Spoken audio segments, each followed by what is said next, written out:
It's going to be a massive year in the world of Microsoft Flight Simulator. We have all the news when it comes to the roadmap for 2022, and we've got you covered when it comes to the latest announcements and release news. So let's jump into this week's video.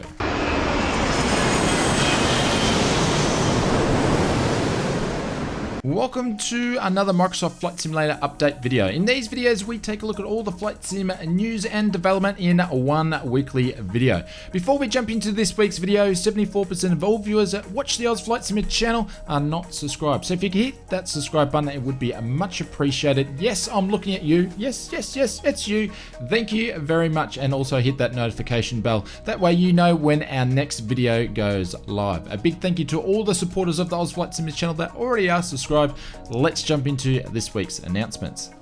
Kicking off this week's announcements, and the first one goes to the team at Flying Iron Simulations. This week revealed they are planning on bringing the Grumman F6F Hellcat to Microsoft Flight Simulator.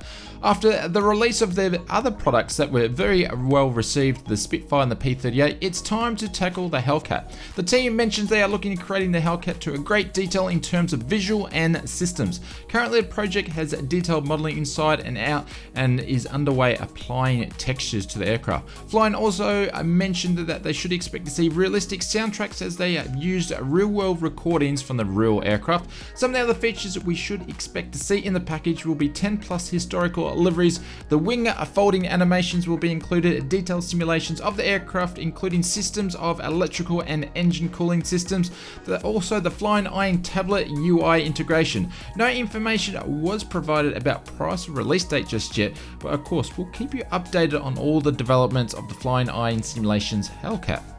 Moving on to the next announcement for the week, and this goes to the team at Milviz. This week they jumped to YouTube to provide a bit of a roadmap of their current and upcoming projects. Some of the projects discussed in the YouTube video was the Porter, the Cessna 310, the ATR, the SR-71, the Beaver, and the AH Skyraider.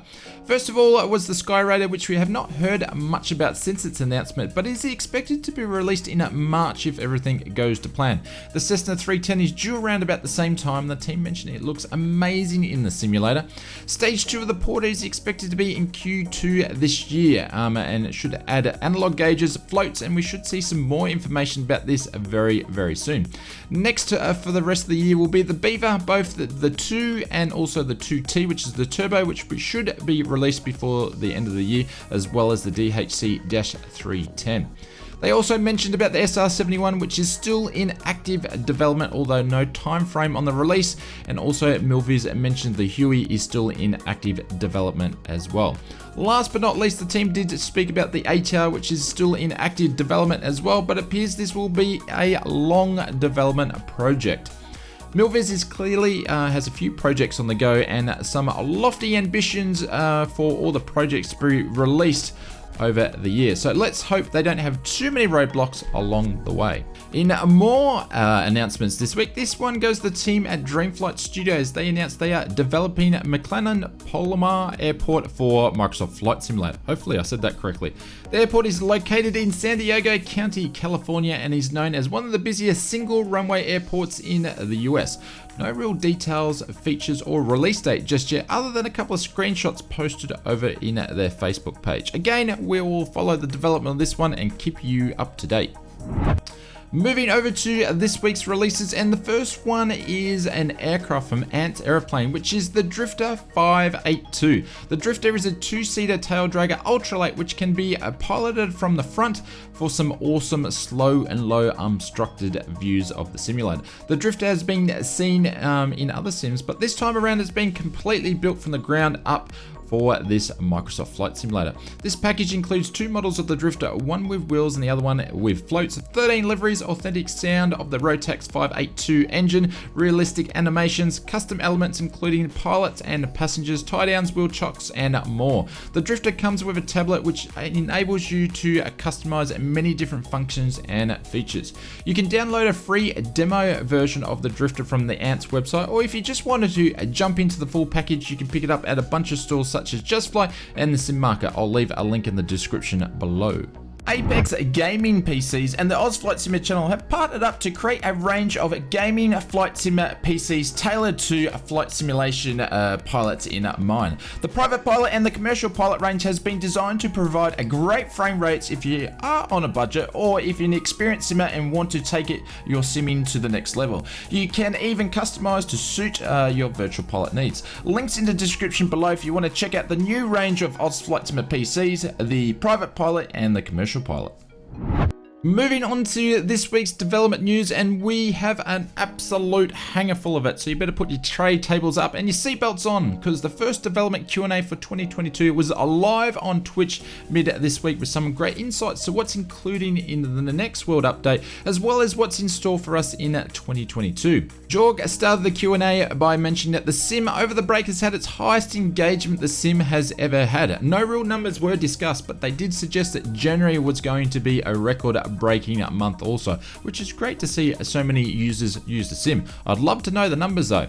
World Update 7 featuring Australia, thank you very much, is launching on the 31st at 1 PM PST tea time. The update will include 94 points of interest, all developed by our friends over at Orbex. Handcrafted airports were included. There is 4 of Longreach, Mount Beauty, Shell Harbour, and there was one other, but I couldn't understand what Jorg was saying.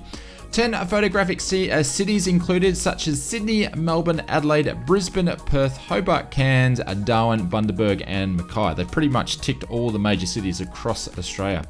Addition to this will be missions including 5 landing challenges, 6 discovery flights, and 5 bush trips. The team mentioned this is the biggest world update they have done thus far. In accompanying the Aussie launch, the local Legends aircraft is scheduled to be released alongside, which is the Fokker F7, I believe. This is an iconic aircraft that was made famous by Sir Charles Kingford Smith, or named aka Smithy, with the Southern Cross. We see around about 10 liveries and a bunch of variants including float skis, the Friendship single engine, the 3 engine, and even the modern day cockpit or a retrofit cockpit, if that's going to be your thing. No mention of the price, but we should expect to see the Fokker be around about the same quality as the Ju-52, so looking forward to that one. Jorg went on and talked about the next world update, which will be number 7, which will be Portugal and Spain. It should include 99 points of interest, 4 handcrafted airports, which they haven't mentioned, and a bunch of new missions and also photographic cities. The team showcased a new roadmap, which includes world updates, sim updates, and DLC updates for 2022. In 2022, we should expect an additional 6 world updates after Australia, 6 local Legend aircrafts, and a new line of DLC aircraft named the Famous Flyers, which are to be released in line with the sim updates as well. So probably about 12 DLC aircraft from their Sobo team this year.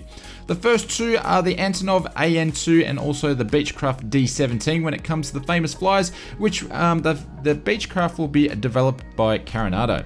6 major releases this year, including Top Gun in May, gliders and helicopters later on the year, with addition of 3 major releases which are going to be surprises, with no details about these surprises or when they're going to be sort of released.